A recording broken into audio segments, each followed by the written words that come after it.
चला नमस्कार. जालना जिल्हा पोलीस पाटील भरती 20 प्रश्न जालना जिल्ह्यावर तुम्हाला विचारतात. कशा प्रकारे ते क्वेश्चन असणार आहेत ते आपण घेणार आहोत. हा यूट्यूबचा आपला चौथा व्हिडिओ आहे, ॲपमध्ये सुद्धा आहे. हा तर जालना जिल्हा विशेषमध्ये बघा 20 प्रश्न 20 मार्क पोलीस पाटील भरती जालना जिल्हा विशेष. नेमका नमुना दाखल कशा प्रकारे तुम्हाला क्वेश्चन विचारते घेऊया. आणि तुम्ही जर या ठिकाणी बॅच आपली जॉईन नसेल केली तर पटकन तशी बॅच सुद्धा जॉईन करून घ्या. ठीक आहे. चल बघा या प्रकारचे तुम्हाला क्वेश्चन विचारले जातात. बॅच 990 फीस आहे. पाठीमागे नंबर दिलेला आहे, त्या नंबरला हाय पाठवा. ठीक आहे. व्हॉट्सअपला तुम्हाला लिंक पाठवली जाईल आपल्या बॅच. इथं बघा आता पाहिलं असेल तुम्ही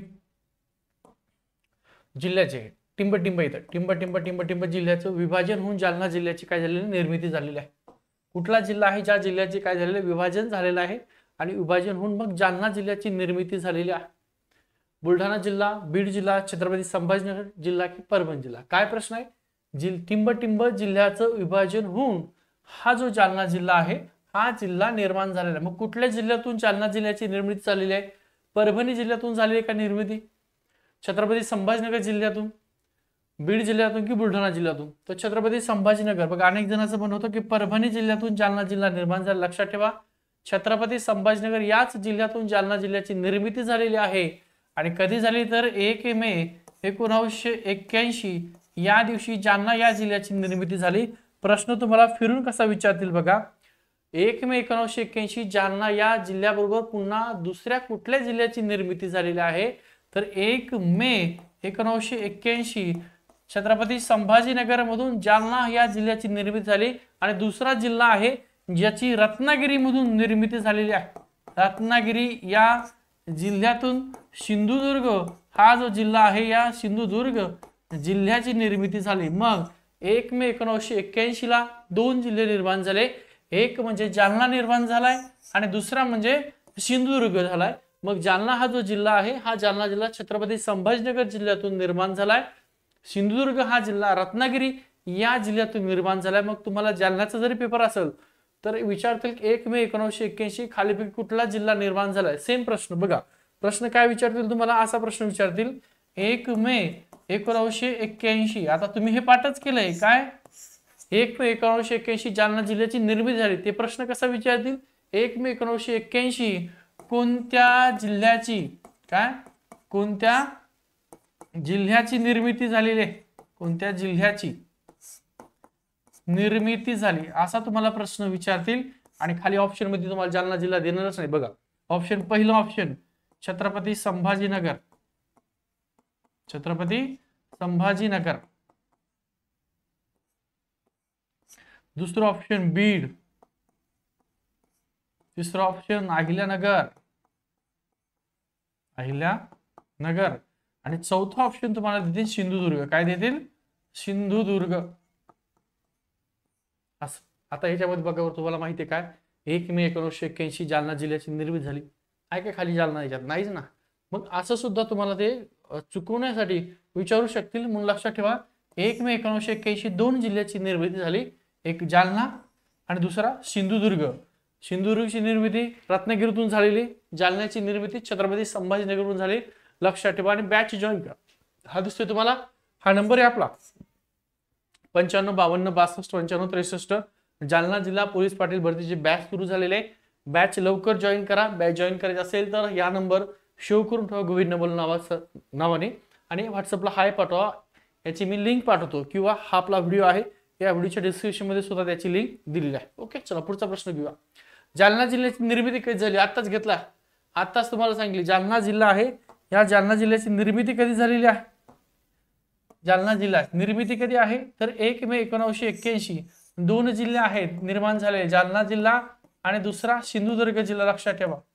हा तुम्हाला नोट्स जे आहे ज्यांनी बॅच घेतली आहे त्या बॅच वाल्याला सगळ्यांना नोट्स दिल्या आहेत. आणि उद्याच्याला बॅच ज्यांनी घेतलेली आहे आज समजा आतापर्यंत तर त्यांना सुद्धा उद्या सगळ्या नोट्स मिळाल. फक्त तुमचं काम आहे त्या नोट्स व्यवस्थित वाचा 1-2 वेळेस, त्याच्या बाहेरचे तुम्हाला प्रश्न येणार नाही. ओके चलो पुढचा प्रश्न. असईची लढाई, कुठली लढाई, असईची लढाई आहे. ही लढाई कुठल्या 2 सत्तामध्ये झालेली आहे. मराठे पोर्तुगीजांमध्ये, मराठे निजाममध्ये, इंग्रज निजाम आणि इंग्रज मराठेमध्ये. तर असईची लढाई ही इंग्रज आणि मराठे या दोघांमध्ये झालेली आहे. याबद्दलचा व्हिडिओ सुद्धा बघून घ्या, त्याच्यामध्ये कधी झाली काय ते सगळं डिटेलमध्ये दिलेला आहे आणि बॅच मध्ये सुद्धा दिलेला आहे. आता अक्साईच्या लढाईमध्ये दुर्दैवी पराभव कोणाचा झालेला आहे? इंग्रजांचा, मराठ्यांचा, निजामांचा की यापैकी नाही? तर मराठ्यांचा या ठिकाणी काय झालेला आहे? दुर्दैवी असा पराभव झालेला आहे. मामा चौक, आता ज्या जालना जिल्ह्यातला पाहिला असं तुम्ही मामा चौक, त्याला मामा चौक नाव कोणासाठी दिलेलं आहे?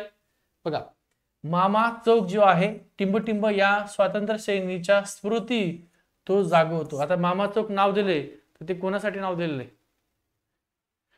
मामा वरेरकर, जनार्दन मामा, मामासाहेब जाधव, सीताराम मामा, कोणासाठी नाव आहे आता हे तुम्हाला माहित पाहिजे. तिथं जातात जालना जिल्ह्यामध्ये.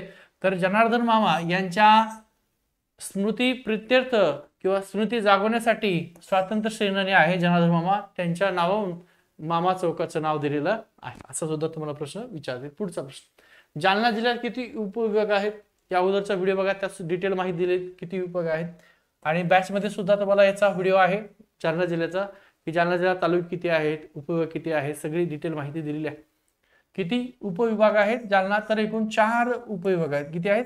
4 उपविभाग जालना या जिल्ह्यामध्ये आहे. पुढचा प्रश्न, जालना जिल्ह्यात एकूण किती महानगरपालिका आहेत? आता हा प्रश्न कसा विचार, जालना जिल्हा, या जालना जिल्ह्यात महानगरपालिका किती आहेत? आत्ताच झालेली एकच महानगरपालिका, एकच आहे जालन्यात महानगरपालिका. मग तुम्हाला प्रश्न विचारतील, जालना जिल्ह्यात महानगरपालिका निर्माण झाली ही महाराष्ट्रातील कितवी महानगरपालिका आहे? किती महानगरपालिका आहे? जालना जिल्हा ही महानगरपालिका महाराष्ट्रातील 29वी महानगरपालिका आहे. 29वी मनपा आहे. महाराष्ट्रामध्ये एकूण किती महानगरपालिका आहेत? 29च आहेत. आणि 29वीच महानगरपालिका कुठली आहे? ही जालनाची 29वी महानगरपालिका. प्रश्न विचारतील, महाराष्ट्रात एकूण जिल्हे किती आहेत? 36. महाराष्ट्रात एकूण जिल्हा परिषदा किती आहेत? 34. महाराष्ट्रामध्ये एकूण महानगरपालिका किती आहेत? तर एकूण महानगरपालिका 29 आहे. आणि 29वी 2024 ची महानगरपालिका निर्माण झालेली आहे ती म्हणजे जालना. लक्षात ठेवा, जालना 2024 ची निर्मिती आहे. ठीक आहे. चलो, बॅच जॉईन करा. बॅच जॉईन करायची असेल तर लक्षात ठेवा हा नंबर आहे. या नंबरला संपर्क करा. 95 52 62 95 63 हा जो नंबर आहे, या नंबरला व्हॉट्सअपला हाय पाठवा. पोलीस पाटील भरती म्हणून तुम्हाला लिंक पाठवली जाईल. ती लिंक डाउनलोड करा, ऍप डाउनलोड. आणि जणांचा प्रश्न आहे सर लाईव्ह व्हिडिओ रेकॉर्ड मध्ये व्हिडिओ आहेत तेवढे व्हिडिओ पहा, जे काय नोट्स पाठवणार त्या नोट्स पहा, आणि रेग्युलर तुमचे व्हिडिओ सुद्धा होतील. आता बघा, जालना जिल्ह्यात प्राथमिक आरोग्य केंद्र आहे. प्राथमिक आरोग्य केंद्र जालना जिल्ह्यामध्ये किती आहेत? 40 आहे, 60 आहे, 80 आहे, 90 आहे. जालना जिल्ह्यात एकूण किती प्राथमिक आरोग्य केंद्र आहे? तर किती आहेत?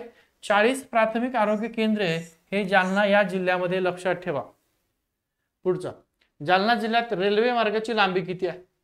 टोटल जालना जिल्हा घेतो तुमचा, काही विचारते जालना जिल्ह्यात त्यांनी, काही पण विचारता, एकही प्रश्न तुमच्या 20 मार्क जे विचारतील जालना त्याच्यातला बाहेरचा अजिबात जाणार नाही, काळजी करू नका, मी आहे. जालना जिल्ह्यात रेल्वे मार्गाची लांबी किती असा प्रश्न आहे. 80 किलोमीटर, 88 किलोमीटर, 85 किलोमीटर की 90 किलोमीटर? तर 88 किलोमीटर जालना जिल्ह्यात रेल्वे मार्गाची लांबी. टोटल जालना जिल्हा तिथपर्यंत जालना जिल्ह्याचे काय रेल्वे मार्ग आहेत, त्या रेल्वे मार्गाची लांबी किती आहे? तर 88 किलोमीटर एवढी रेल्वे मार्गाची लांबी आहे. लक्षामध्ये राहू द्या. पुढचं, एकूण पशुधन. पशुधन म्हणजे काय रे बाबांनो? तर एकूण पशुधनापैकी जे काय म्हैसवर्गीय आहेत म्हणजे कुकुट, म्हैसवर्गीय गोवंश आहेत, कुकुट आहेत म्हणजे जे काय कोंबडे गिंबडे आहेत ते यापैकी नाही. तर एकूण पशुधनापैकी सर्वाधिक काय म्हणते? सर्वात जास्त सर्वाधिक पशुधन हे कोणतं आहे? कोणतं आहे? म्हैसवर्गीय म्हणजे म्हैसवर्गीय ज्याला आपण म्हशी म्हणतो त्या म्हशी वर्गीय त्यांचं सर्वाधिक पशुधन आहे का? कुकुट म्हणजे कोंबड्या जे आहेत त्या टाईप मध्ये पक्ष्यांचं त्याचं जास्त त्या ठिकाणी सर्वाधिक पशुधन आहे का? नाही, अजिबात. तर मग कशाचं? गोवंशीय, गायीपासून निर्माण झाले सगळे गोवंशी, जे बैल असेल, गाय असेल, वासरू असेल, ते सगळे गोवंशामध्ये येतात. तर एकूण पशुधनापैकी सर्वाधिक पशुधन हे जालना जिल्ह्यात कुठले? तर गोवंशीय पशुधन हे सगळ्यात जास्त जालना जिल्ह्यामध्ये आहे. जालना जिल्ह्याची समुद्र सपाटीपासूनची सरासरी उंची किती आहे? जालना जिल्ह्याची समुद्र सपाटीपासूनची सरासरी जी काय उंची आहे ती किती आहे? सरासरी उंची किती मीटर आहे?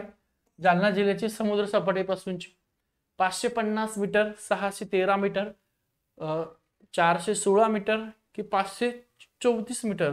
तर 534 मीटर एवढी समुद्र सपाटीपासूनची उंची आहे. आणि महाराष्ट्राला एकूण किती समुद्र किनारा लाभलेला आहे? महाराष्ट्राला एकूण किती किलोमीटरचा समुद्र किनारा लाभलेला आहे प्रश्न आहे बघा. महाराष्ट्राला एकूण किती किलोमीटरचा समुद्र किनारा लाभलेला आहे तर 720 बघा. 720 किलोमीटरचा समुद्र किनारा हा महाराष्ट्राला लागलेला आहे. आणि सगळ्यात जास्त कुठला जिल्हा आहे ज्या जिल्ह्याला समुद्र किनारा लागलेला आहे? सगळ्यात जास्त समुद्र किनारा असलेला जिल्हा कुठला आहे?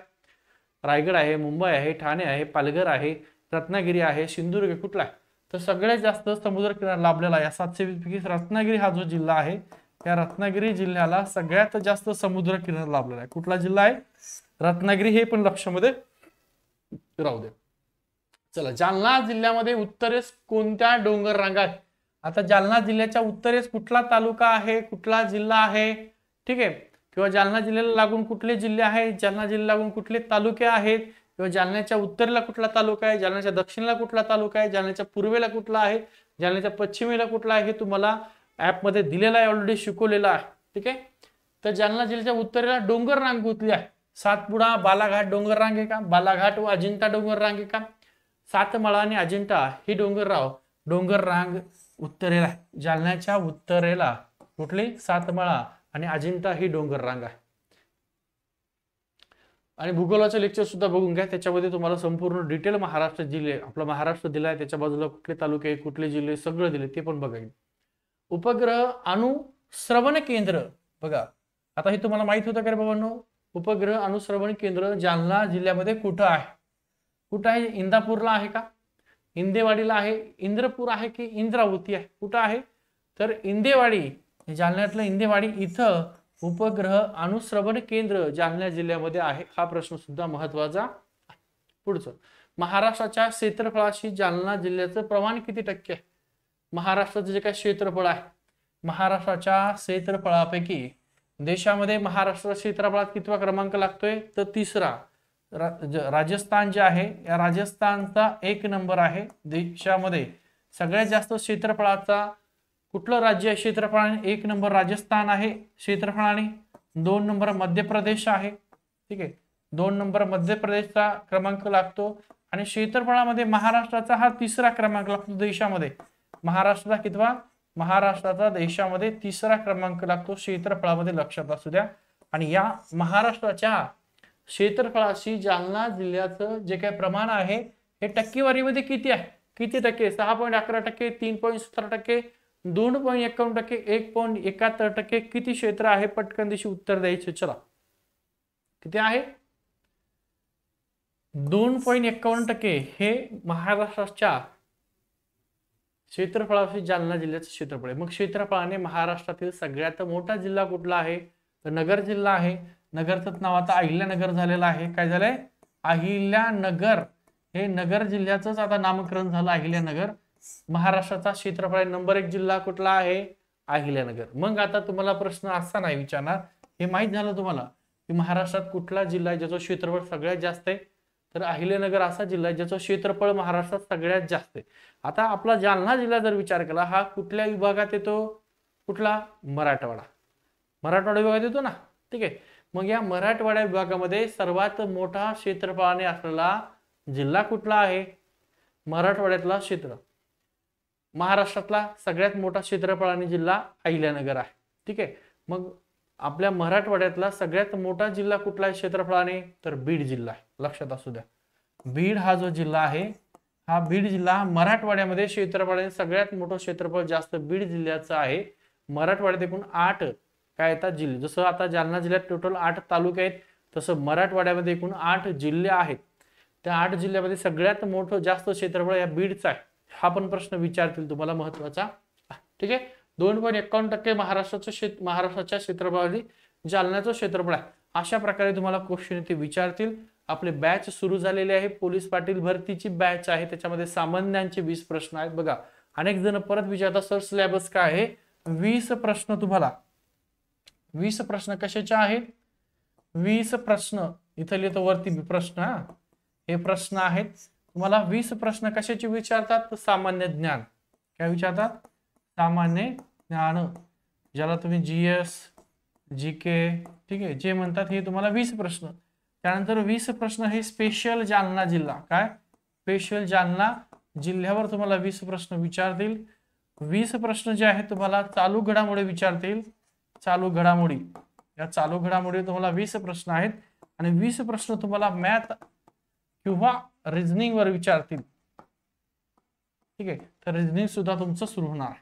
बॅच जॉईन करायचं असेल तर नंबर दिलेला आहे 955262 9563 नंबरला हाय करा, व्हॉट्सअपला हाय करा आणि पोलीस पाटील भरती आपली जी श्री अकॅडमीचं ॲप आहे त्याची लिंक पाठवतो, डाउनलोड करून घ्या किंवा हा व्हिडिओच्या डिस्क्रिप्शन सुद्धा तुम्हाला लिंक मिळून जाईल. व्हिडिओ आवडला तर लाईक करा, सर्वांना जाणलं दिलेलं सर्व जे काय आहेत पोलीस पाटील भरती तयार करा त्यांना शेअर करून द्या.